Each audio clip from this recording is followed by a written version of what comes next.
processing ecosystem in last month have taken a different leap altogether. We are seeing also kind of new technologies coming in, new food products coming in, and consumers' eating habits have also changed because of COVID. They are preferring to go for more of the branded food product rather than non-branded. They're looking at convenient food products, and we have seen many categories have developed, like some of the like millet-based snacks, the plant protein, and even in the beverages, even the snacks and savories, ready to eat. So a lot of new product categories have developed and have taken a space in the last 18 months. So today we have all these startups and we're going to talk about, and we have very elite Mr. K.S. Narayan sir, who is the market leader and experts and advisor. So I'll just go with a brief introduction and then we can start the proceeding for the session. We are happy to have Mr. K.S. Narayan, the moderator. He is a partner and national leader, economic development advisory, KPMG India. He is an independent advisor in two F&B companies who has an overall management experience of 33 years in span with Asian Paints, Hindustan Unilever, McCann Foods, Pan India Food Solution, Vehicle Seasoning. He has experience across B2B, B2C, hospitality, retail, customer, and business development. And sir, you are known to all of us, so I will not go into detail your Thanks for the generous introduction. Just again. We also have Mr. Murugan. He's the CEO for Southern Health Foods. He's the Chief Executive Officer of Southern Health Foods, whose key food brand is Manna. He has more than 16 years of experience in the food industry, and in his current role, he has created and scaled across India is a well-known nutritious food brand like Manna, which is with a wide product portfolio made with whole grains, millets, dried fruits and nuts, and kids' nutritional products. We also have amongst them Mr. Varun Deshpande. He is the Managing Director of GFI, Good Food Institute Asia, where he works with the scientists, foundation, governments, businesses to build the alternate protein sector across the continent. And I must say, Varun, you are the one face, when it comes to alternate protein, you are the one face that everyone can relate to. So thanks for being with us. We also have Mr. Prayag Mohanty. He's the Senior Vice President for Fireside Ventures, and he has a 13 year of experience in venture capitalist, investment banking, technology. He leads investment in the F&B space at Fireside Ventures and serves on the boards of Mama Earth, Alpha Vector, Yoga Bar, Smitten, Slurp Farm, Wellbeing Nutrition, Samosa Singh, and Tasty Tales. We have Mr. Meghna Narayanan, who is the co-founder of Slurp Farm, and he is passionate about children nutrition and health. And she is committed to Meghna Narayan. She is committed to making a positive change to childhood malnutrition statistics. Her efforts to feed her daughter healthy, tasty food is what led her to starting this venture. And before starting Slurp Farm, she led the public health practice at McKinsey and Company. It's great to have you, Meghna, here, and I think we all will be privileged to learn from your experience. We also have Mr. Ankur Goyal, founder and me. He is an industrial engineer from IIT Delhi with an MBA from Stanford Gateswood School of Business. He is passionate about the consumer market and has been running India's only woman-focused health and wellness brand, and me, under his company, Merhaki Foods and Nutrition Private Limited. Ankur has extensive experience in the food and beverage industry too. Now, with this, before requesting Mr. Narayanan to take this forward, I request all the participants, should you have any question to any of the speaker, request you to please put it in the chat box so that we can take them up towards the end of the session. With this, I now request Mr. Narayanan to take this session forward. Thanks, Abhinav, for the general introduction, and welcome to all my fellow panelists. We really have a power-packed team and people on the other side who are eagerly listening onto it. I think please pull out your notebooks, pens, pencils, everything. Can note down. There's going to be lots and lots of nuggets of wisdom coming out from each one of them. Each one of them has faced and with a lot of challenges, overcome it, pivoted their businesses. I think there's a lot to learn for each one of us in this interaction. So what I would like to just start off by saying is that food is, I mean, there has been certain mega trends which have been sweeping across the whole spectrum. And there are 3-4 of them which are really big in nature. And I just would like to take a minute or two to touch upon them, and then we'll take it over from the other panelists who are there to sort of take up from their learning experiences. One very clearly is that there has been this huge explosion in online communication and commerce which has happened. In fact, yesterday the National Restaurant Association has released a report where they are saying online deliveries from almost from 10% has moved up to about 35 to 40%. That's the sort of scale which has happened in just a span of 18 months. What would have otherwise taken 4, 5, 6 years has happened in a span of 18 months. So a lot more of digitization, commerce, communication, all of that has happened. And in fact, this has helped a lot to what I would say democratize distribution. So in terms of reaching all the pin codes across the country, all of that, that's been a real big eye opener of a mega trend which is there. And it is all the online, offline, all the brands which sort of are leveraging this in some extent or the other. That is point number one. The other big thing I will say is in this whole area on health and wellness. Earlier, I mean, I used to popularly joke saying that these are what I would call New Year resolution foods. Come January, the gym memberships go up. People take all these New Year resolutions, and come March, we are back to our good old junk food that we would be eating, and then back to waiting till the end of December. But I think that is something has changed big time. Post COVID, again, there's been lot much more. The canvas is much more wider today. People are talking of health, nutrition, wellness, and the beauty of this health and wellness is that to each individual, health and wellness means different things. What is sugar may be bad for me, maybe salt could be the culprit for you, it could be some other grain, something else. For somebody, it is gluten.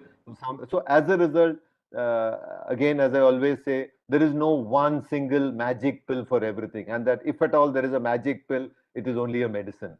So I think what these younger brands and some of the leading companies have really done is to sort of reimagine food as medicine and sort of taken this whole health and wellness theme forward. And wellness means, as I said, different things. It could be even be better appearances, better mindfulness, better nutrition, and so on and so forth.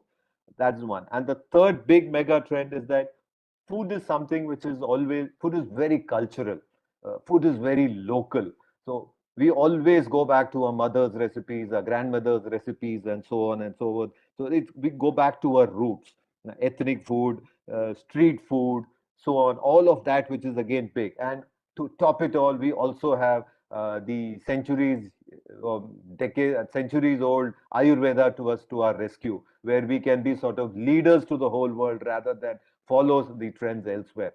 Now, I think we are sitting today in an amalgamation of these three big things: online commerce, which is democratized distribution, health and wellness, which is sort of putting people to sort of use food as medicine. And the third thing, in terms of food is local taste, we go back to our grandmother's recipes. Now, how does all this come together and bring this up? I think let's learn from the esteemed panelists over here and to see as to how they have really reimagined the whole thing. And in this, I think we are fortunate to have a number of players who have sort of spanned very different segments, etc. So here I will say, let's start with Meghna. Healthy, clean, nutritious food for children.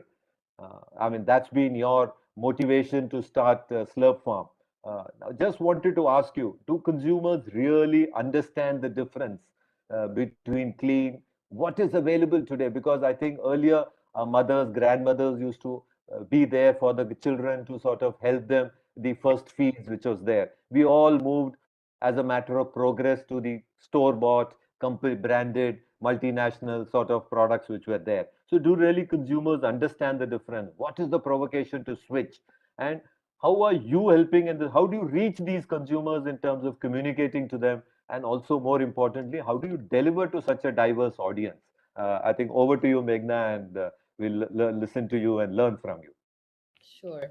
Thanks for setting the bar really high and asking me 7 questions in one. But, really, really excited to be chatting with this group of people. I have much to learn as well, and excited to listen to everybody else. I'll start with a few, I guess, truths. Right. One is we have a there's a very clear problem, right? 1 in every 4 children is undernourished, malnourished, or obese in this country. That's across income groups, right?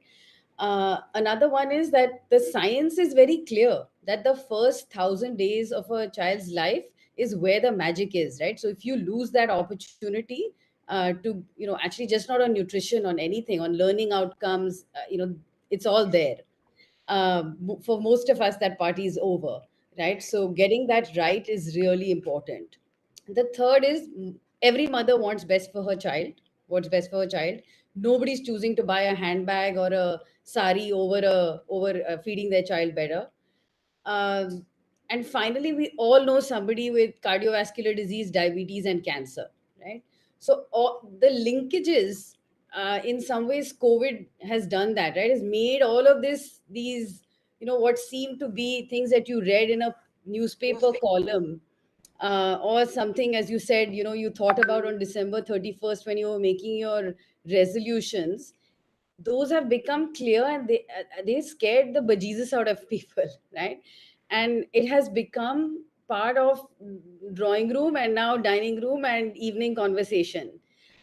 So in some ways, I hope the fear stays, because it's a terrible thing to say, but if it gets people on the healthy eating track, we'll be a better country for it, and that demographic dividend our politicians talk so highly of will actually be something of meaning, right?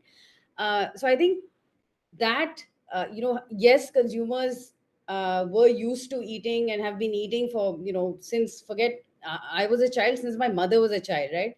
Particular kinds of products, which frankly at the time were promising safety, right? They were just promising a hygienic pack. I think the market has moved, right? Now people are like, yes, of course, I expect that. I don't want to open a pack and have worms in it. It should be hygienic and so on. But I also now want it to be nutrient dense, right? I can't, feeding a child is so hard. Those 10 mouthfuls my kid is eating, or at least, I they have to be sort of pack a punch, and meet my child's needs, whatever they might be, at whatever stage your child is. So I think that the movement is definitely there. Doctors are, giving very clear directions in terms of, stay away from, packaged food. Stay away from maida, stay away from sugar, stay away from high salt. I mean, any pediatrician will tell you the kids presenting with obesity and sort of early onset diabetes is all too real. So there's no question. I think the market has definitely moved. I think what also for us was, when we started, we had no idea. We started now. This October was our fifth birthday, and we had no idea exactly how deep this would be, right? Was this just a problem I'm facing?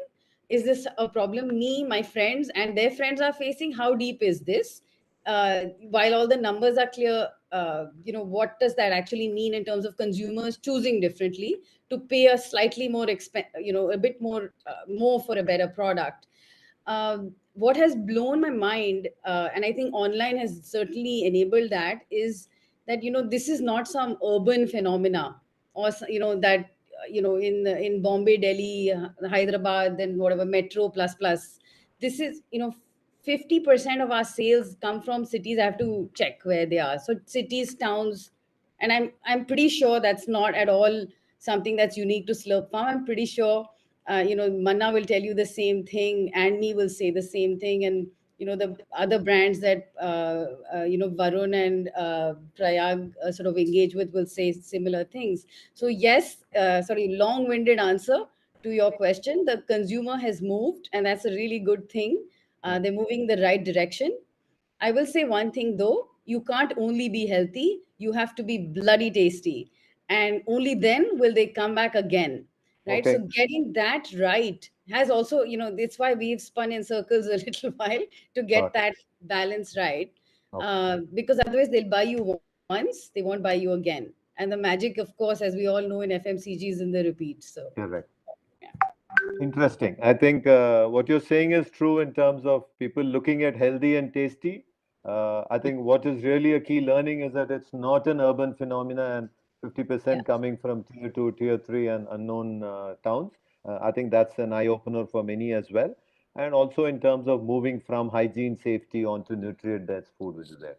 I think fabulous to start to this whole thing. And Ankur will just, I'll take it from there. I think from Yeah. addressing women for their children, now to address the needs of women and also like almost taboo topics etc. I'm sure it must have been a huge challenge for you to communicate this, the problems that they are facing, the solutions you are offering, and that also looking at this whole aspect of Ayurveda and all of that. I mean, what are the challenges that you really faced in setting this up and moving this forward? Yes, yes. So I think the first challenge is I'll take on what Meghna said. Women are not spending on themselves when it comes to kids, right? So they'll Mm, like put themselves always second. So that was the biggest challenge that we faced first, where just convincing them that they should also take care of themselves and it's equally important became very difficult. And so whatever you price it as low as possible, you price is high. We like really need to push hard on women that self-care is important for them. So I think that was one of the biggest challenge for us to start with. okay.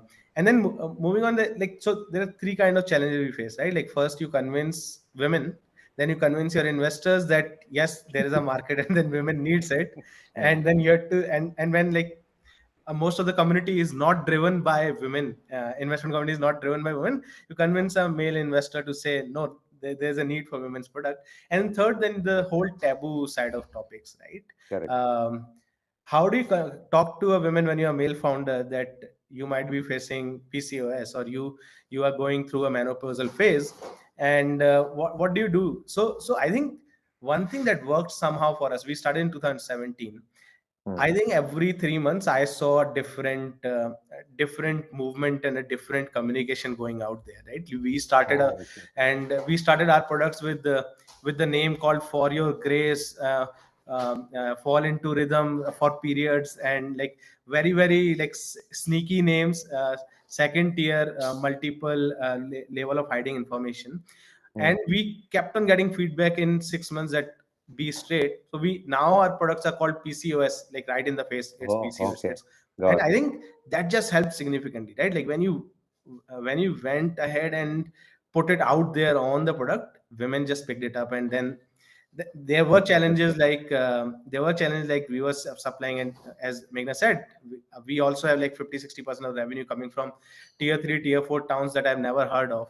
There were Mm. challenges where like women living with their in-laws don't want to tell people that they have PCOS, and because Got it. it's a conceiving issue. And so how do you brand it, how do you package it such that when the person opens then only they got to know about it? So we did face all those challenges, but eventually I think the country is moving forward, people are open, women have started talking about it. 2017 we were the only brands talking about these issues. There are 10-12 brands in last 1 year after COVID that have come up and talking about women issues. So it has wonderfully worked well for us now, and I am glad that a lot more brands are talking about it, even bigger brands are talking about it, and the movement is picking up and women are taking care of Got themselves. No, it's a very, I think, important learning, as you rightly said, in terms of, I think you were able to change names. I think from moving from sneaky behind the scene, surreptitious sort of names from behind to sort of in the face. So I think that very clearly shows in terms of the awareness of the consumer, the way they are looking at it, and that's an important learning. And more importantly, I think you from a size, scale, etc., ability to and agility to change in 3 to 6 months. I think that's important. Not that we have one message, so we just keep flogging it for Yeah. years. I think that's a fabulous learning, and also I think I quite like the thing of your packaging challenges, how the consumer unwraps and opens, and that whole experience. So I think there are a lot of nuggets of this which people can pick up and sort of use and move forward in that. Yeah. Coming from there, Ankur, to Murugan, uh, what we heard from Meghna and Ankur, they are clearly 0 to 1. Whereas you already had a very large offline system in place. Uh, how do you make an elephant dance? I think that's the key question to you, is because uh, you were completely offline, moving into online. The world is talking of omni-channel. I mean, it's one thing for a Meghna or an Ankur to talk omni-channel. It's a very different thing for you to talk omni-channel. So, what are the key learnings? How does one, when in such an organization, how does one move to a digital sort of a presence, ecosystem, and move that? I think would love to hear from you. I love the line you said, elephants and dance. Hmm. See, it's a very classical thing. People keep asking me this question. It's not just moving offline to online. When you have Hmm. a legacy, it defines a lot of things organizations do, from capability to culture to ways of working. And it so happened that we had to kind of reinvent ourselves. Business pressures, call it trends changing. We had to reinvent ourselves 3 years back, and yes, it was as difficult as the elephants and dance analogy. Okay. Few things that struck us initially was we had a long portfolio, and could you say what we wanted to do to the consumer? We couldn't exactly say that, because like how entrepreneurial businesses are run, there are opportunities and then there are products. With no right or wrong, we just keep fulfilling those needs. So when you come up and take a pan view, does it mean anything? Therefore, you're caught up in the opportunity, and we were also caught up in a little bit of that as well. So one of the first things we did, and it was not it was very difficult. For a couple of months, we did not have any sales. Okay. And Wow. it was one of the hardest things that I had to do. And I said, we're not going to sell for a couple of months. And we had to churn. First, I say, what do we want to do? So we kind of got a very wonderful purpose, because personally, as well as from a board point of view, all of us believe that it has to mean something. When you come to work, it has to mean something to you. And we defined the organization's purpose as anything people across the world and not just India eat and drink. We should be able to make it a little more nutritious, but to make it sharper, because we can't do everything, right? We said we will do it through millets and multigrain. And the moment you set up a purpose like that, there's a good meaning for everybody. Okay, now I know what to do, right? One of the first things you decide is, okay, what fits and what doesn't fit. That's a second kind of hard call. Okay, you have to let go of products which you feel don't fit into what you want to do, and without any passion or so we pruned quite a bit of a portfolio. We removed garlic paste and tomato puri and pickles and so many other products. We had to remove literally. Second thing that we had to do was, how do you kind of build propositions around your product? We had wonderful products, but how do you couple that with a very, very strong proposition, so the differentiation is known and the association built strongly over time in the consumer's mind? So call it health mix, being positioned as the one of its kind 6. And we very strongly believe that when, on the life cycles of kids, and when they're between 2 and 5 and 2 and 6, the needs are very different, even emotionally. 2 to 6, the mother says, I want the kid healthy and I want it to grow. The moment it crosses 7, well, so it eats everything in the world, right? You can't control. And the second thing is the kid kind of has to win in basketball, has to be first in. So the motivations of the mother and the father also change with kids. And it's important, therefore, to know. And we said, therefore, natural is the way to go when the kid is younger. So we're very clear that till the age of 5, we prescribe natural nutrition and we prescribe health mix. So we positioned it around that. But even in advertising, we kind of alluded to give natural foods when the kid is still 6 years old. We had to, we still try, I would say very successfully, in converting people from rice to millets. We feel they're wonder grains. At one end you have quinoa, come from, outside. And at one end we have amaranth, black rice and millets, right? There are many of these ancient, I shouldn't call it ancient, because as early as 1940s, millets were being eaten by every state. Millets are called, have a name in every state in India. So we said, one of the tasks we also said is they are complex carbohydrates, they're full of nutrition, and just like a mountaineer, has more lung capacity. Millets can grow in places without water in a country like India. So I'm very happy that a lot of governments today, I was in one such discussion where a lot of governments are wanting people to grow millets, increase the availability as well as reduce the price at which millets can be sold in the country. They're really wonder grains, and we actually sell a lot of millet grains as well. We kind of then have had sattu. We also had one of its kind sprouted, grain infant products in the country. So we kind of pruned the portfolio to what we wanted. This is one. Then we had to renovate a few products, right? In classical terms, so we had a product which is a multigrain atta with 10% atta. And one thing we realized the brief to the R&D was make it with 50% multigrain and only 50% atta. And they came back and said, sir, chapati nahi banega. So finally, we kind of compromised and kept it to a level of 25% where the chapati was still soft. And we're very happy that, to say we call this the good atta now. We said one of its kind multigrain atta probably in the country with 25% of multigrains. I mean, non-atta, not just atta. So it's done very well for us after that. And I still feel we should be able to do 50% at some point of time and still make a good soft chapati.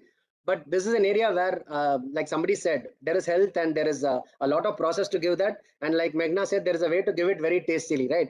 You can't give the best healthy chapati and give it very hard, right? Like a tattai or something where you have to bite into it. So So it is as technologies change, we are starting talking to some of the schools and universities to see, is there some technology, some brainwave the student is getting, where I can make amazingly healthy products without knocking off what is important in that category. The third thing we obviously had to do was innovation, and obviously we kind of looked around. I must tell you, there are enough categories, food categories, which are waiting to be healthified. Very happy of the panel here will also give me some more inputs into it. How is the question? How do you do it affordably? How do you do it at scale? How do you have a supply chain and a processing for it? How do you make it tasty? So these are, and of course, the opportunity should be big enough for an organization like ours. So we launched obviously Go Grain. We said that there, world over, actually there is not enough multigrain drinks available for some reason, whether it is ready to drink or it is in powder form. There are not too many multigrain drinks available in the world. Where you can say, okay, this is the brand. We had a challenge as well. So how do you make people drink grains, right? So we kind of launched Go Grain, one of a unique product with like 7 grains and 33% RDA. Somebody told me people will not understand RDA. I said, you give what is important to the consumer. Over a period of time, everybody else will start talking. Today, natural nutrition is becoming big. When I started, when we started advertising it, it was just, what is natural nutrition? People still ask me. So today, what's happening is RDA is slowly coming into work that, okay, this is what my kid needs. And this is the percentage of what the kid needs in total. So we've given like 33% RDA in a serve in Go Grain. Then we just launched a product a few months back on anemia. Like somebody said, diabetes is so big, cholesterol and fat is so big, anemia is so big in the country. We asked 10 people about this problem before we kind of launched the product, and 9 of them said, you know what, I had anemia, I didn't know it. I stumbled upon anemia. So, and symptoms are so common. It's like hair fall, short of breath. Normally, when you say headache, people will say have an aspirin, have a coffee, go to sleep, right? So the general response to such symptoms are so common that nobody feels, oh my God, it's because my hemoglobin is low. So we said, okay, again, we kind of launched the product with 100% RD of iron, B9, B12, vitamin K, so as much as possible.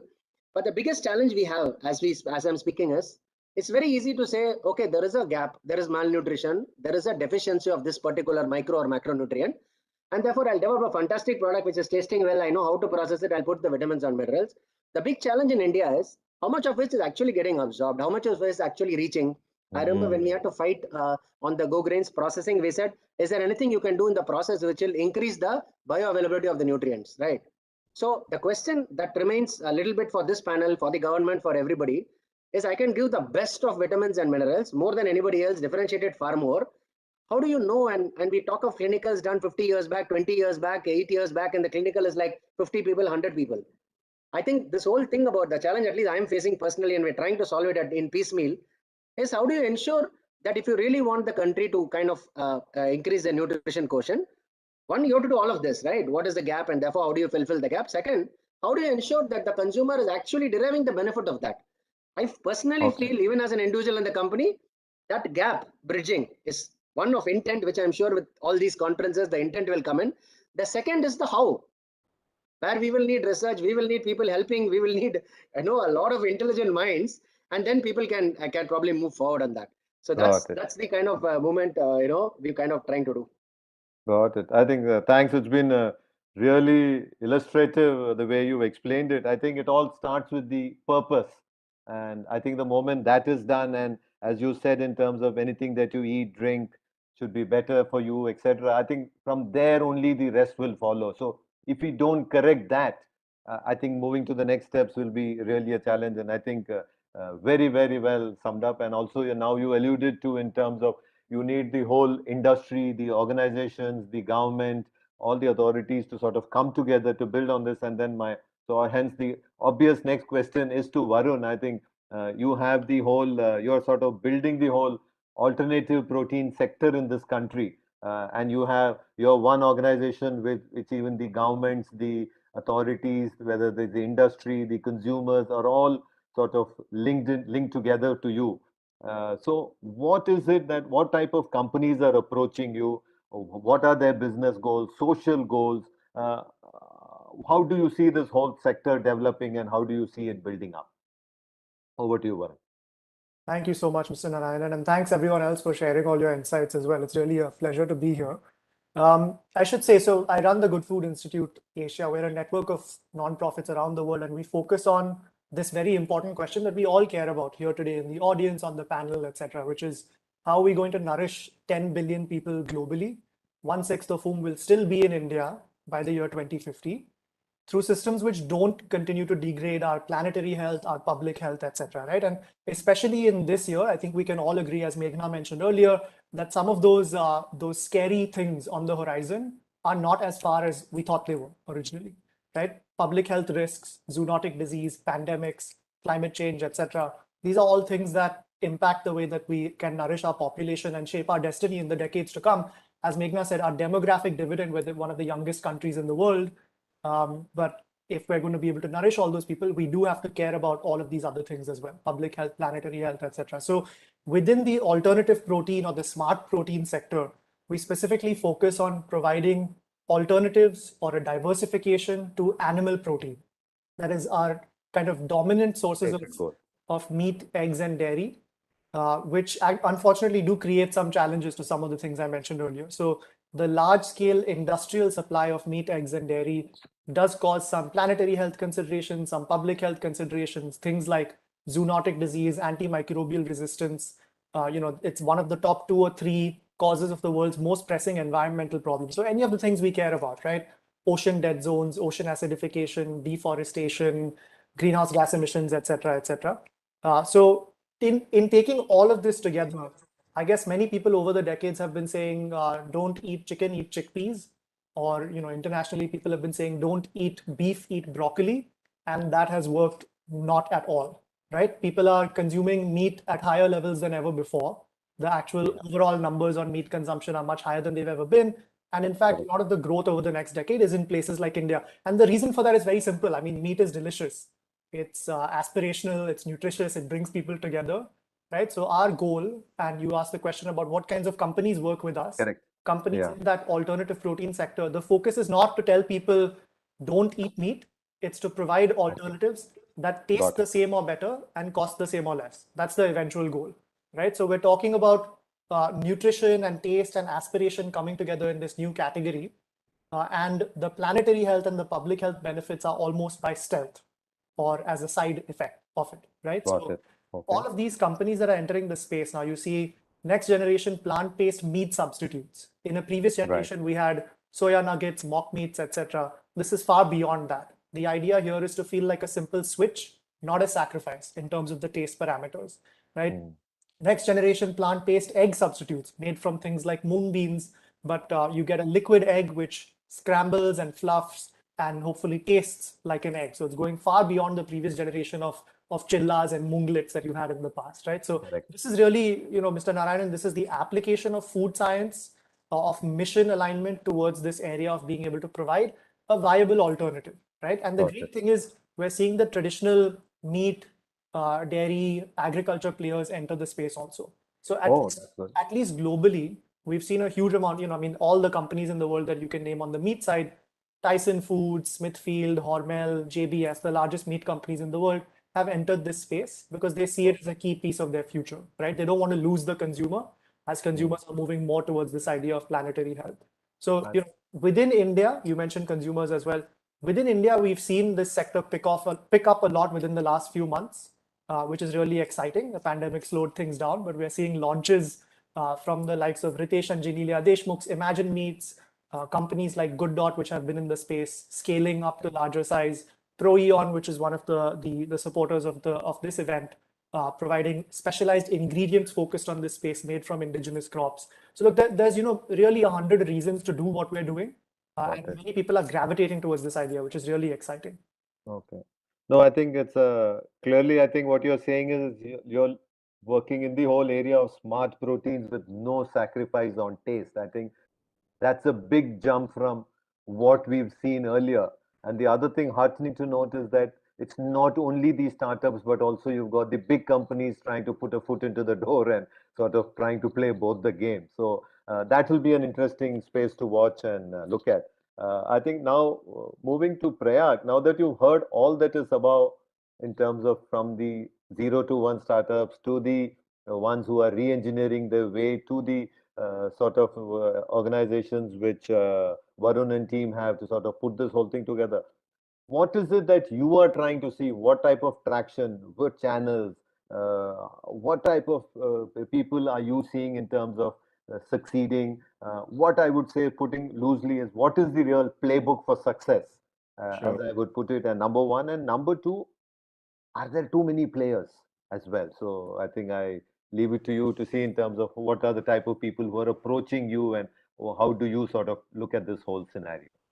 Sure. So I think alluding to what Meghna touched upon earlier, I think in food the primary thing is taste. I think health and wellness definitely is a trend which has been played out, and COVID has been like a huge catalyst for that underlying trend. And to be honest, as a fund, we are playing health and wellness not only in food but across also other areas like personal care and yoga, meditation, and also we are looking at playing the underlying trend which is there. In terms of food, I think what has changed in the recent past is that I think in terms of the GTM channels, I think the availability of channels has gone up significantly. If I am a food brand today, now we are seeing a lot of food brand like even Slurp Farm, Meghna is here, who are able to get to a much larger scale, initially selling mostly through their own website and marketplaces. And then at a particular scale, they have the muscle when they can go and negotiate with the offline MTGT guys, that our brand is known, the customer is, there's a pull from the consumers, and you guys should list us. So I think now with this entire ecosystem has matured a lot in our view, the entire GTM ecosystem. Like till a few years back, you had only Amazon and to an extent Flipkart. But now with all these new Q-commerce, hyperlocal guys coming in, you have a Swiggy Instamart, you have a Grofers, you have a Dunzo, lot of categories in food which historically were difficult to scale. Let's say impulse categories like snacking, or for that matter, even beverages for that matter, where the consumer wants instant gratification. It's an impulse purchase. Now with all these new distribution channels coming up, they're becoming very interesting, and we are seeing some lot of our brands scale up in some of these segments. So yeah, so I mean broadly, if I were to say, in terms of brand, I mean, purely from an investment perspective, if I look at it, the thing we look at first is, like how large, I mean, of course, the founding team, and then how large is the space they are playing in, how large is the gap. Like, for example, when we first spoke to Meghna, we could clearly see that the entire baby kids food section was a big white space in India. Unlike the global markets, let's say if you were to look at UK, or for that matter, the US market, where there were a lot of players present there, in India, it was a large white space with with a large incumbent ripe for disruption. That's typically the kind of segments where we want to go after, because it's very hard for the incumbent to come back and say, you know what, I mean, all these years we were serving you junk, and now this is a healthy offering which we have. They will galvanize into their own existing sales. And similarly, this is happening across segments. I just took the example of baby foods, but in snacking, we are seeing a lot of brands coming up with those kind of offerings. Even in the main course, I mean the main meals and all, people are targeting center of plate offerings. Like we have Yoga Bar also, going after the breakfast piece, which is done really well for them. Again, similar kind of value proposition there. Of course, they build the brand equity in the bar segment, but again, breakfast cereal, something they have managed to disrupt. And so I think that is something clearly which we are seeing. The immunity aspect, of course, has also picked up a lot. We have a couple of Nutra brands in our portfolio, but I think what we have seen is the consumer awareness about eating, living healthy has definitely gone up post COVID. Of course, immunity was a wave, but what has happened is, even though the tide is settled now, it's settled at a much higher base.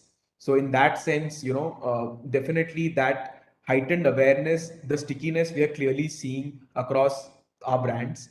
And I think health and wellness, the in general, the overall awareness about eating healthy, has definitely gone up. Having said that, I think taste being a primary thing, and saying that our products are healthy, there is also a certain price premium in our mind which the Indian consumer is willing to pay. The consumer is very price conscious.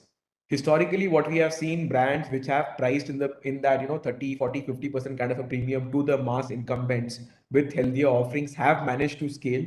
Anything in our experience which has gone at more than a 2x price premium has been tough to scale. Of course, when I'm meaning scale, I'm meaning the online marketplaces, websites, and maybe the entry. I'm not talking about GT. That's a very different, ball game in that sense. Uh, so yeah, I think so basically, like I said, so how, and also I think what is important, you mentioned about, is it a cluttered space? Correct. Yes, I mean, just take an example, like, if you take the Nutra space, we saw almost like 100 brands spawn up in the last 1 year. At least we would have met at least 50 of them. But I Okay. think what is very important is, is it a brand or a product which you are selling? Okay. Majority, I would say more than 90% of startups which we see end up being product labels. The Got it. brand thought or the brand architecture is not very clear in the founder's mind. And even sometimes when we invest, maybe the founder may not have clarity, but at our level, we would want to have clarity as to how we want to build out a brand. Otherwise, formulations can be copied very quickly. So your product, it's very hard to survive purely on product differentiation. So the consumer has to be coming to you for your product. Like if it is Meghna, they should come to you for buying Slurp Farm ka whatever, let's say waffle mix, pancake mix, or dosa mix. Not that just another pancake mix or dosa mix which they are buying on any platform. Which is why even Interesting. when our brands do go global, and we have a few brands like Badam and all which have gone global and done very well. Badam, the Ayurveda experience. There's a very clear thought towards building a brand in that market and not being just another product label.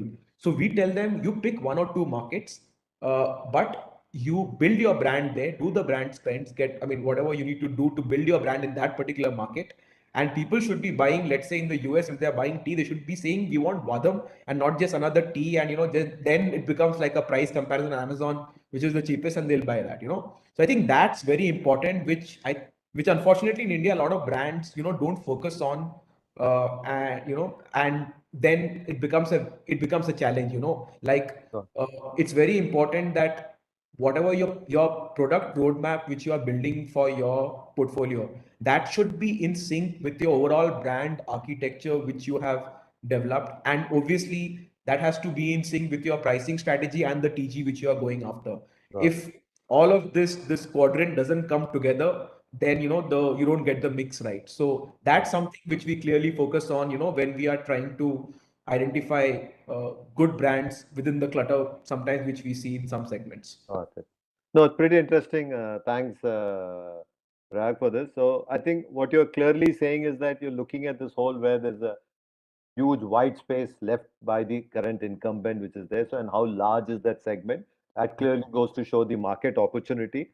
I think you touched upon a very important point in terms of price premium being about 30 to 50% more than the mass incumbent. I think that's a clear, important learning.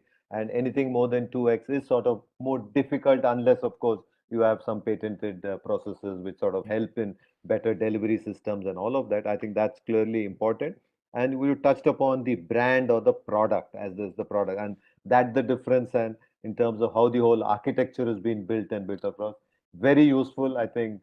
Clearly going from there, I think going back to Meghna, I think from based on what Prayag has said, what sort of then adoption, repeat purchase, etc., that you see? I mean, now that having communicated to them that yes, children need these type of products, they buy it once, how often they come back, how soon they come back, and so on. I think that would be, I mean, it would be interesting to hear from you on that, Meghna. I think we seem to have lost her. We have lost her. Maybe we'll wait for her to come back. We can ask the next question. Yeah, do that. Similarly for you then, Ankur, is this, I mean, a similar question in terms of what is the type of repeat customer that you are seeing? I mean, is it just enough to educate them once and they once try the product? What is the secret to bring them back? Because only then you run a successful FMCG business. What has been your experience? And is it difference between online and offline? What has been your experience on that? Yeah, case. I think so. So first thing, when you're solving through food, and if you want food, the medicine, the main thing still remains is taste. You want them to come back, you have to crack the taste. It needs to be tasty. Whether like you can give a magic pill in food, but it has to be really, really tasty. then only they'll come back. And I think that's the fundamental for us as well when we were creating products, that we make sure whether we don't add sugar to products, but somehow we get that sweetness and we get that taste for them, right? So that's been the fundamental thing for us. Then the second part is it should work, right? It should. Correct. So I used to, and whenever I work with somebody, whenever I work with Rinka as well, I've always tell my R&D team that there are two types of gratifications. One is instant, that the consumer needs to get then and there, which is your taste, and which is your aroma, taste, smell, everything. And the other one is delayed, and the delayed one is like your health benefit. Okay, is it delayed by 15 days or 30 days or 25 or like 40 days? When will they see it again? And that's the second hook for them to come back. So taste will become is more like you walk in a supermarket, you taste the product, you like it, you buy it. So that's the first purchase and the second purchase, but the third and fourth will only come when you start giving them results. And that's what we have been seeing, like our repeats month on month is 30-35%. But if a consumer is in a year, they contribute another 100% of their revenue, right? Like so our 12-month cohort retention is almost 100%, which is very high as compared to when I see the industry metrics. And that's where we see, like, we deliver the value. When we say we will help you manage your PCOS, we do help you manage your PCOS. And so I think so that's our major focus on repeats, like provide the instant gratification around the form factor, the taste, the convenience, and provide the delayed gratification around the results that you are asking for consumers to see. I think very insightful answer, Ankur, and I think you're hitting upon the point of you are essentially delivering on the promise, both instant as well as in the long term, and some very good metrics you've given in terms of 30 to 35% sort of people need to repeat it, and you're looking at about 100% cohort retention over a 12-month period. I think these are some things which are useful benchmark. Just to add one more question to that, is it necessary to have a small portfolio, or do you need a large portfolio? Though out of it, I'm sure there will be an ABC classification. What is the right thing to do? So this is something like I think I don't know about food. Food is challenging, right? Like you have to manage shelf life. If you see the personal care industry, and if you like borrow from there, it's all about large portfolio. Everybody has succeeded with a large portfolio. There are a couple who have done with a small portfolio, but the problem with food is it's challenging. You have a shelf life issue. If even if you say the food is good for 12 months, the product that you're selling, which has already 9 months expired shelf life, the consumer doesn't want that. They want something that has been manufactured tomorrow, right? And it's the constant struggle. One thing and we thought of going wide in our portfolio, but one thing we have now decided on is, okay, if the consumer is asking for it, make it. Like, don't overthink it. If there is enough volume, make it, and doesn't matter whether the portfolio grows or not. But we don't push in something when there is no demand. So like, for example, as a women brand, we've never been asked for immunity products, right? Although like the entire nutraceutical started with immunity products.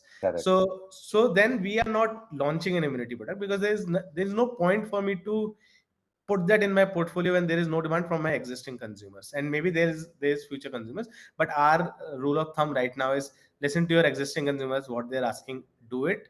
Don't think about small or a larger portfolio, and try to manage shelf life around that. No, very interesting answer, and I think you also touched upon what Murugan said in terms of purpose. I think that's where your filter gets through in terms of not doing an immunity product and sticking to your core. And I think that's where Murugan's answer also came in handy. Murugan, I think going to you, same question again on distribution, large portfolio. How do you manage with offline, online, different channels? I'm sure it must be a huge challenge. And what is it that you are seeing? Parts actually. The first part is irrespective of channel. The portfolio choices, and therefore, where do you expect the growth from? Is it more products? Is it through existing products in more outlets? The way we look at it is a little differently. First, we say, where is the business source of business going to come from? Like I gave you the earlier example where every product of ours, we decide, what it will take growth from, right? It's very important. Like in a malted food drinks, when you're saying I'm going to take share out of a 6,000, 7,000 crore malted food drink, now you have to go where the market is, right? So to some extent, what you do for a brand or a product gets defined by what we call the growth hypothesis. Now, Got it. putting it in actual practical terms, there is a segmentation, right? You have channel segments today very clearly. You have modern trade, you have key accounts, you have normal general trade, you have online. We also export to a lot of countries. So there is that's one kind of dimension, right? The second dimension is product priority. You don't want to sell all the product or invest behind all the products to the same level. So the long of short is there has to be a channel come product prioritization. And once you do that and you set up the objective and you have to track, right? This is one simple way we do it. The second thing is it's important that, like somebody already alluded to it, it's not the product. And I think Prayoga, somebody said, is the product and the brand.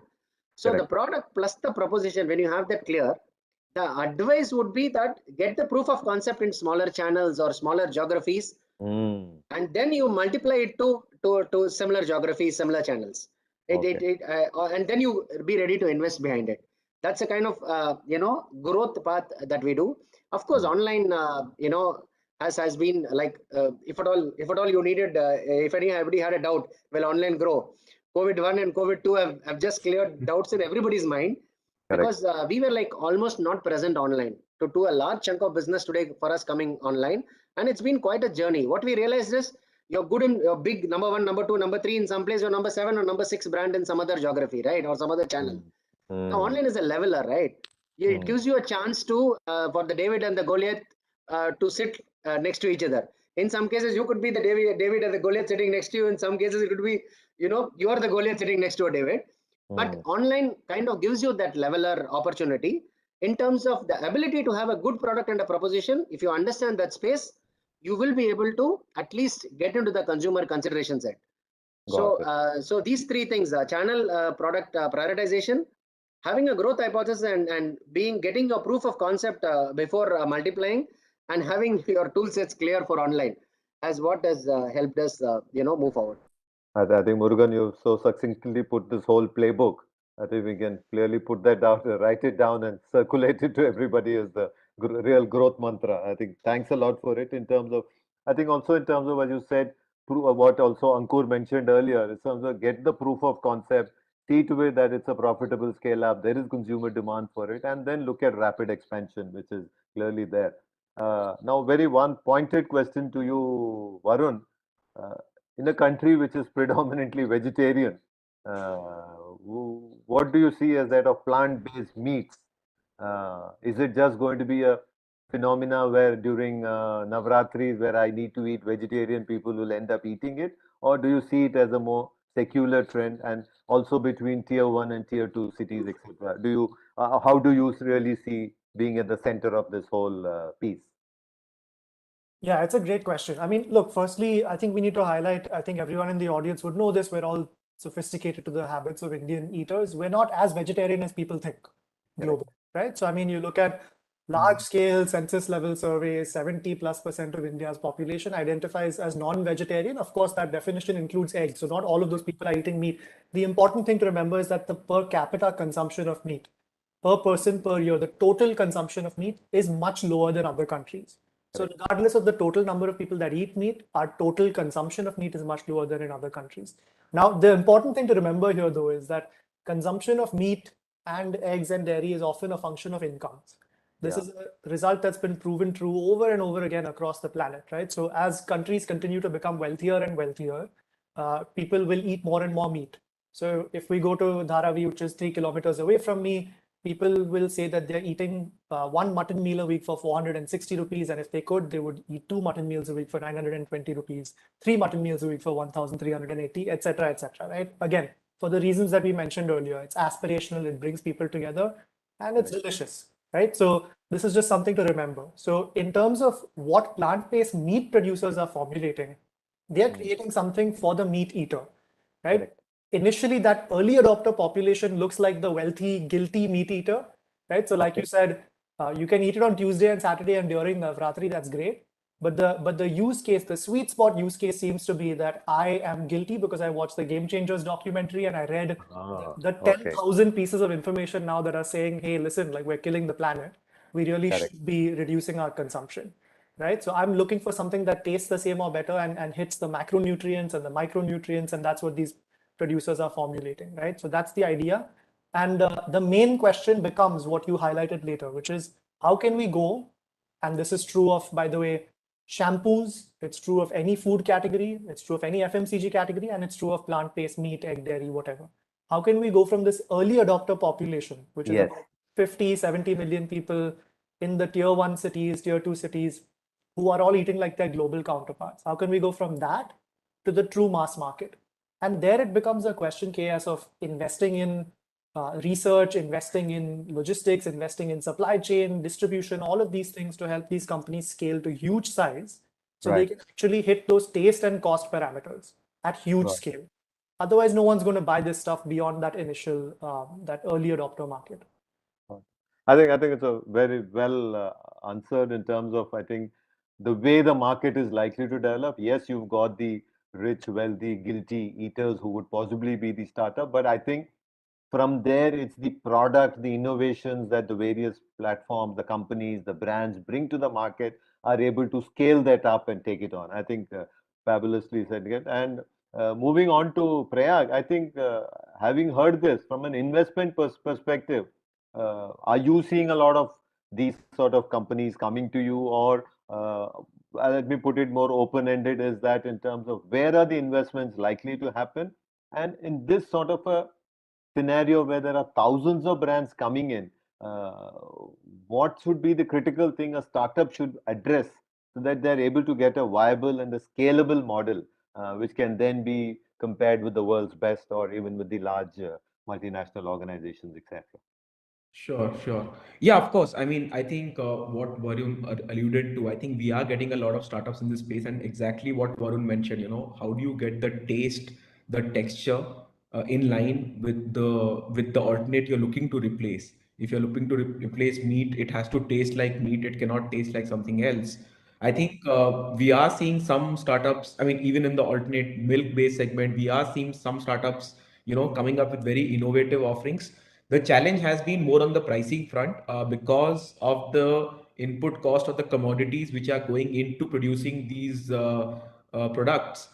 At an initial scale, it's very hard for them, let's say for a plant-based milk to match dairy milk kind of pricing. So, it's not, but if as an investor, if we can see over a period of time, economies of scale kicking in, where I mentioned, like if you are able to get to that a premium which the consumer is willing to pay, whatever it is for your particular segment, I think then it becomes very interesting. Uh, in general, I think you mentioned earlier about, I think, repeats. I think, one thing obviously which we look at, like a lot of the businesses we invest in would have a significant D2C component even when they come to us. Like you spoke about, so the retention numbers, like what kind of customer love you are getting. The best validation of that is, if you are selling on your own platform, even if you're selling on Amazon through the Pi tool, you can get some retention metrics. Big Basket gives you household retention metrics to the brands, and if we can see the kind of customer retention you are able to have, that is a big proof of the customer love for the brand. Then it's a matter of beyond that, actually just scaling up the top of the funnel awareness, which you can do via various means, like you can get influencers on board, you can get some celebrity brand ambassador. But if the retention is it should not be a leaky bucket, right? You're acquiring customers and then they're dropping off. Correct. So what we have seen is, some of the larger brands in our portfolio in the FMCG segment, where over a period of time, even the initial days, generally what we see is the marketplace channel is always the channel which is generating cash for the business, and they're reinvesting that capital to acquire consumers for the D2C part. But at scale, and scale could mean different things for different brands, but at scale what we see is that the D2C piece also, the ROAS come down because the repeats go up. Some of our FMCG brands are doing almost 50% kind of repeats at scales of 5-10 crores also per month in terms of sales, and there they are breaking even, and they're actually making money even on the D2C part of the business. And of course that consumer is very important because you own the consumer. You can, let's say you launch a new product, you can do any kind of sampling, you can do any kind of feedback which you have with these consumers. But that's something, so the that repeat and cohort which you alluded to is very important. Along with that, what's important is the kind of gross margins you're making as a brand. Typically food brands, the good ones would be anywhere between at least 50 to 60%. Some ones would be even higher, because your initial days, your major sales of most of these brands will come through the marketplaces, and there is Correct. a certain cost of commission, certain cost of a cost, I mean, customer acquisition cost which you have on the platform. Similarly, on your D2C platform, you have that. So it's very important, like, to have that kind of a margin. Personal care margins would be much higher, but unless Sure. you have that margin profile, the unit economics don't become tenable either for the marketplaces or for your own website, even at scale. I think that's very important, and the repeats play a very important part in that. In terms Correct. of customer coming back, the remarketing cost is much lower, sometimes negligible. So that makes a lot of difference. So that's something which typically we look at. The one, I mean, the one challenge, I mean, some categories will have is some categories in food will be low AOV categories.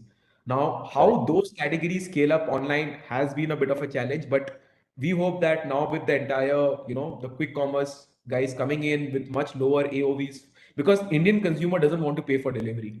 So Correct. when they are building a basket, you have to get to that basket value where they get free delivery.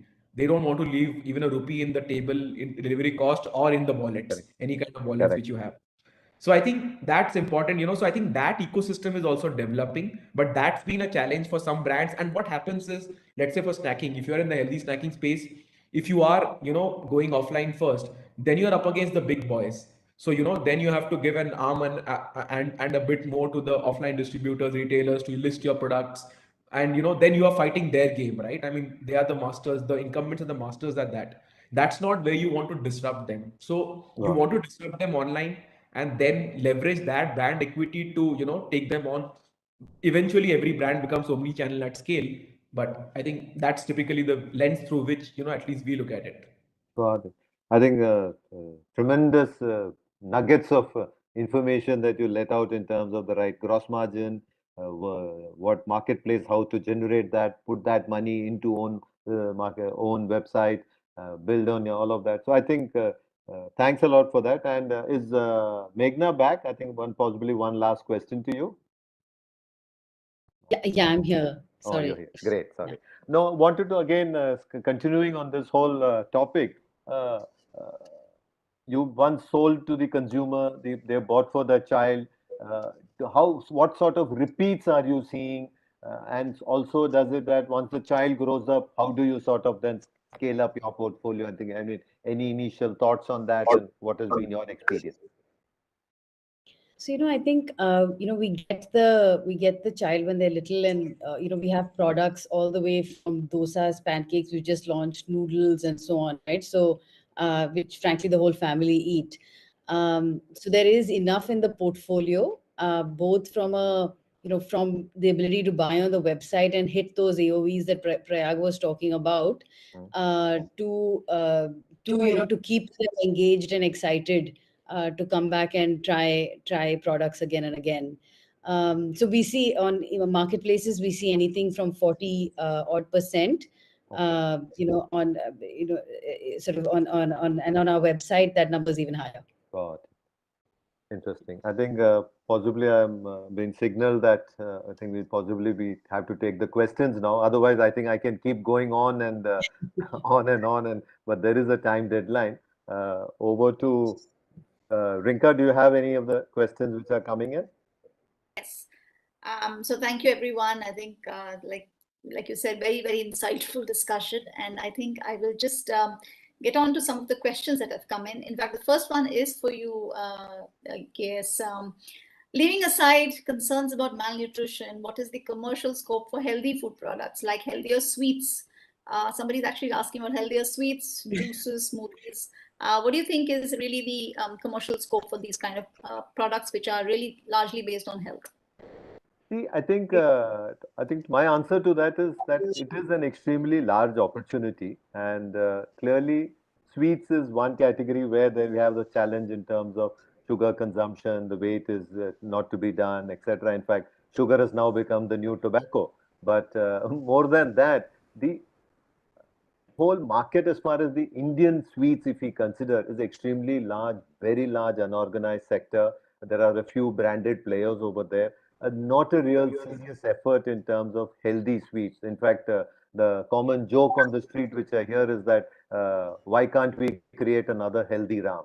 I mean, if people go to say that Haldiram is today the most popular, widely distributed FMCG product from India in the whole world, there is enough scope to create a healthy ram as well. So answer to that is, I think opportunity is there, but as many of these speakers here also alluded, taste is paramount. Now, I can't say it is sweet and the product not being sweet. So I think that's where the challenge is. And of course, you have the other parameters in terms of clean label declarations, what are the chemicals going in, colors, artificial, X, Y, Z, all of that. So if you are able to put all of that together, we can see an opportunity. And in that, I must admit, there has been a leap forward as far as the whole chocolate category is concerned. We are seeing far more ethically grown chocolates coming into the market. There is sugar-free chocolates. There are other options, etc., which have come in, and I think I clearly see that to be a very, very large opportunity going forward. Absolutely. No, and I think it's a good task for product developers like me to say, how do you come up with a sweet Absolutely. product which is not without sugar, and then you have a lot of consumers who would say I want it clean label as well. I want it without any artificial sweetener and all of that. So I hear that all the time. So I can completely understand that. I think this comes to the next product question, Murugan, and I think somebody really wants to know about how did you actually manage to maintain a good chapati with millets in them? And I think just another point I'd like to bring out about millets, and this was there in the opening inaugural session that Abhinav and I was also part of, where there is a lot of focus from the government side, from the Ministry of Food Processing, to push millets. And I think that is what even the CEO of FSSAI actually said, that we'd like to really start saying how much, and even if you have to invest in R&D, and that came from the MOFP as well, we will invest in R&D, but we would like to have much more millet production. So I think it's a good news for everybody, and it's in the right direction.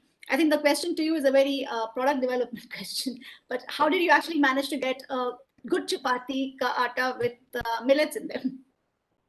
Difficult for me to exactly say, but I'll kind of try to answer that. Because some of it is what we do, right? It's part of what we do, and our strength of our research team partly, and Rinka, you've been part of it as well. So in the sense, when we looked at it, we look at it from two parts. One, in terms of it's like what Varun said, plant-based meat. Why is it better than something else?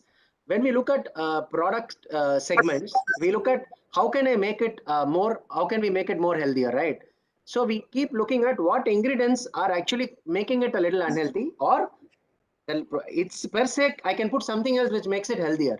Now that healthier can be actually nutrition in terms of micro or macronutrients. For the same chapati, you get more nutrition, or it could be for the same chapati, it could be a glycemic index. You actually end up, having a better state of health when you finish the same 3 chapatis with normal, wheat and multigrain chapati.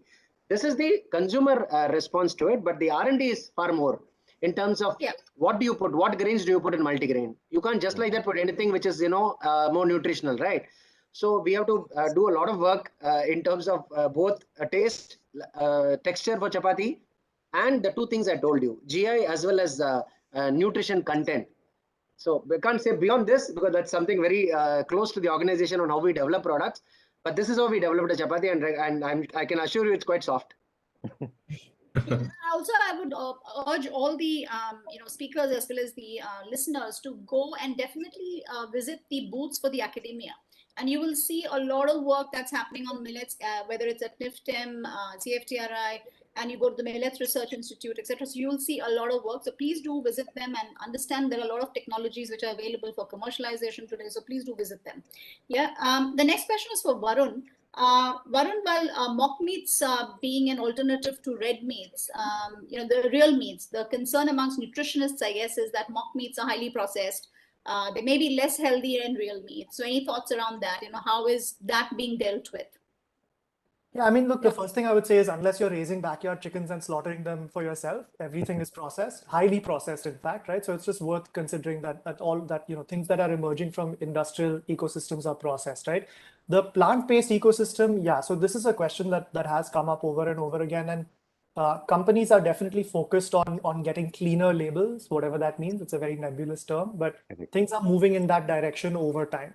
So Rinka, to your point, Murugan, to your point, we're ourselves doing open access research with institutes like Icrisac, Neptune, etc., to evaluate inclusion of these indigenous crops, to evaluate various things that are not known about various crop species. So I'll say a little bit about it since Murugan declined to answer his secret sauce. But you have to evaluate things like foaming, stability, emulsification, protein dispersibility index.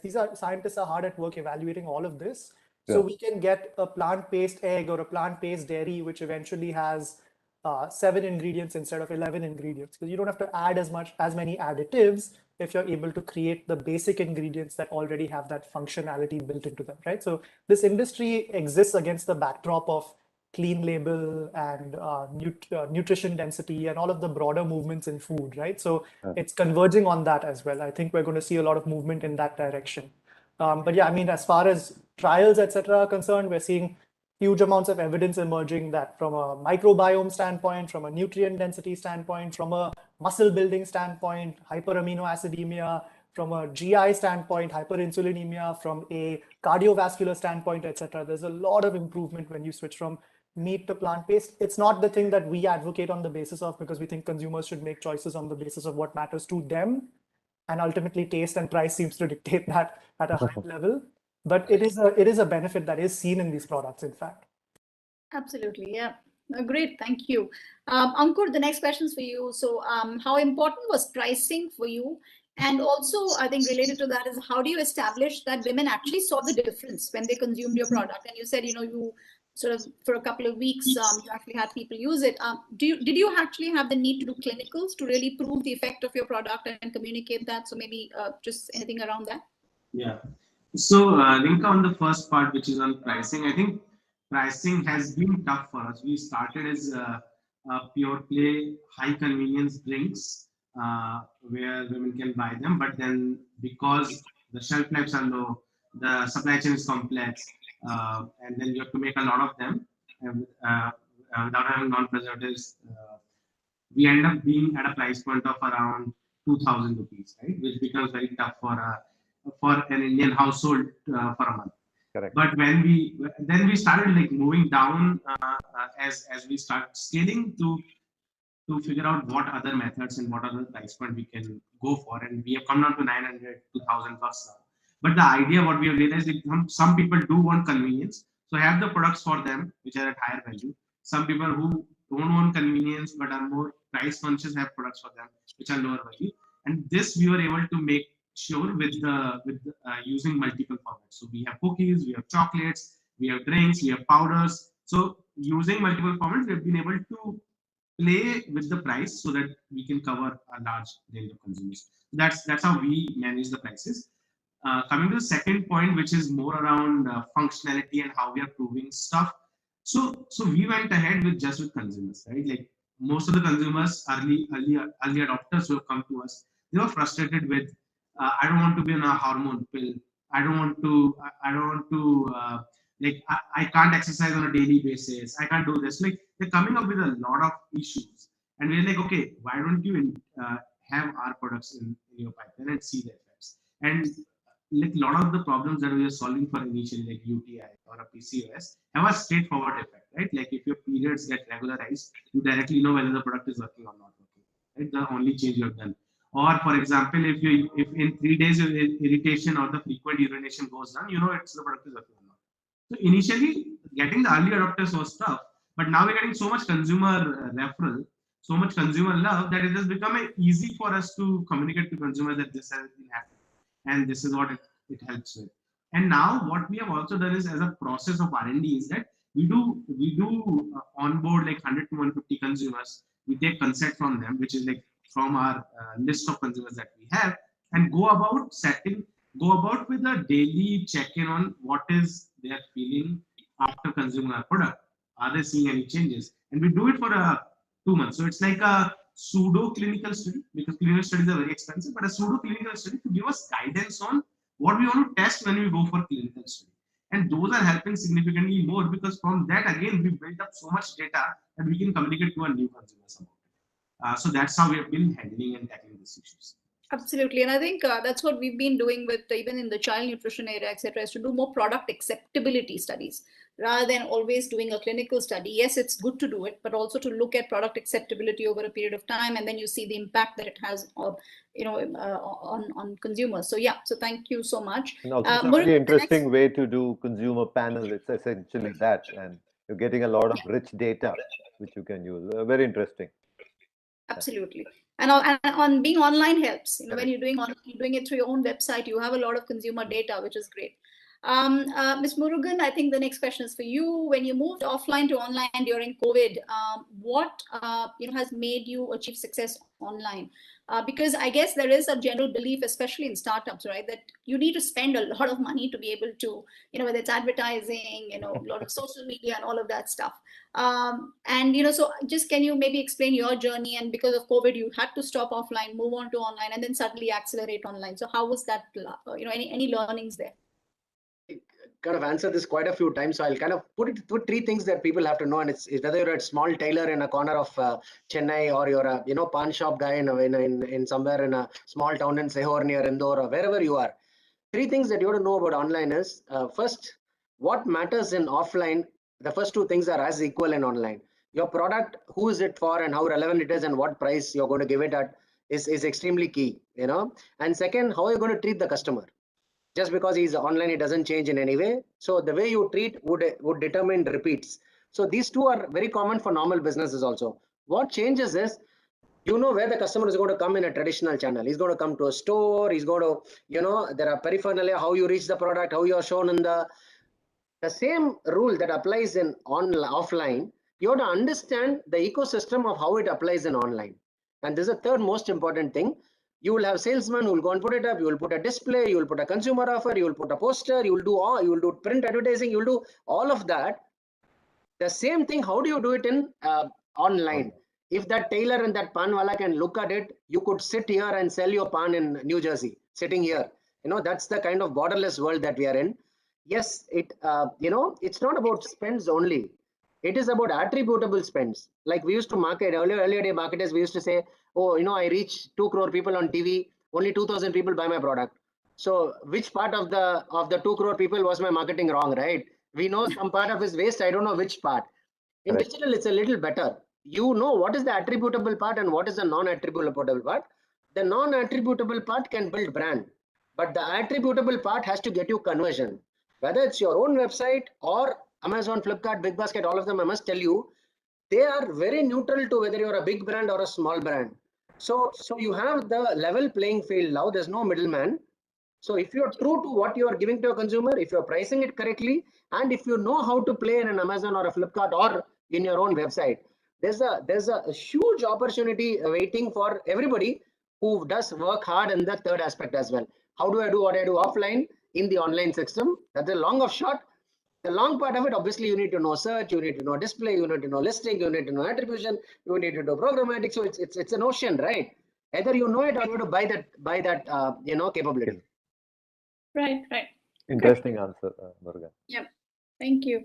Prayag, I don't know if you want to add on something, because you've also been working with so many startups and who've been largely D2C players. And I think it'd be good for the listeners to understand, is there certain mantras which are more D2C, where a lot of startups may not have the right kind of budgets as well to play in there. And how do you go about that? So that will be good to learn. And I think there's one question which is really about, and I'll maybe let you answer that and then come to the last one, which is really more about mass market. So we'll come to that. If you have any other points on D2C. Sure. I think what Murugan said is very relevant. For brands, if you're looking to disrupt incumbents, the marketplaces and your own website are the best channels, where you can do it. And of course, for each of the different channels, there is a certain benchmark depending on the category you are playing in terms of what kind of ACOS, ROAS you will clock in that particular segment, which any of these marketplaces can share with you the category kind of the marketing costs and all. But I think I agree entirely with Murugan what he said. You have to separate out the spend. There is one performance marketing spend, which is what will get you the conversions. You should keep it you should keep it separate from the brand spend. The brand spend is what you are doing. Let's say what you are like, if you're doing influencer marketing campaigns, or if you are having a celebrity ambassador, or if you are doing any kind of sampling and all. Those are all brand spends which you are building for basically increasing awareness about your brand. It could be also about increasing about new product labels which you are launching. but that spend is something which will come below, which will typically come below all your variable costs. That is the fixed spend which you are doing for increasing the brand recall in the consumer's mind. And I think what's also important is that there is a way you can also track that metric, to an extent. Like there are agencies who will do like Count It and all, who will do a quarterly or half yearly brand surveys for you. So you'll actually also get a sense in terms of what kind of returns are the brand spends giving you in terms of the consumer awareness, in terms of the consumer top of mind recall and all. So even that is getting quantified to an extent. And performance marketing, like Murugan said, like that's very clearly attributable. I'm spending this much, this is the kind of returns I'm getting. What am I doing wrong? There are agencies which can help you with that, both on the own D2C platform and the marketplaces. And typically what we see is at a very early stage, brands would be using external agencies for the performance marketing piece. Even some of them use external agencies for the marketplace marketing piece. But over a period of time, this team, as the brand scale comes in-house, because it becomes very core to the brand to have a good control over this particular piece. So that's another thing, which we see with brands, that you start off with agencies, but eventually over a period of time, you build your own in-house team, where the accountability obviously would be higher. And it's worked very well, I think, for the brands. So yeah, I think that's pretty much the way I we think, look at it. yeah, the last questions for you, and I think this came up also in our previous sessions in the morning, is a lot of the innovation in food and nutrition is actually happening a lot in the top end of the market. Yeah, and you see the high cost, functional foods, nutraceuticals, online play, etc. How is innovation going to happen more at the mass market portfolio products, which has largely been the playhouse for the larger companies, right? A Leaders or a Nestle or a Tata and so on. So it's been the playhouse for them. How are startups going to be able to disrupt and innovate more at the mass market play, which is the belly of the market? Whether it's tier 2, tier 3 towns, being more general trade. Are there any examples of, the question is, I think, are there any examples of startups who have done that well, played more in the mass market space? So in terms of consumer TG, again, Meghna is here. She mentioned, significant part of sales for them also comes from tier 2, tier 3. Similarly, even for a lot of our other food brands, whether it's a Yoga Bar or a Kapiva, even for Vadam now, I think a lot of the orders are also coming from tier 2, tier 3. So I would not segregate the consumer as a tier 1 consumer or a tier 2 or tier 3. You would probably segregate more in terms of based in terms of the household income. Maybe there is a 20 lakh plus bracket, there's a 10 lakh plus bracket. Typically, that's where most of the startups would be targeting. But having said that, there are startups like classic example would be something like ID Foods. They have built a product portfolio which is highly penetrated now in the tier 2 and tier 3, and it's for everyday use products which they have built, and very large categories in which they are playing. Paperboat in the beverage space would be the other example, where they have got different pack sizes. The smaller packs are doing really well in the tier 2, tier 3. So I think the startups have innovated.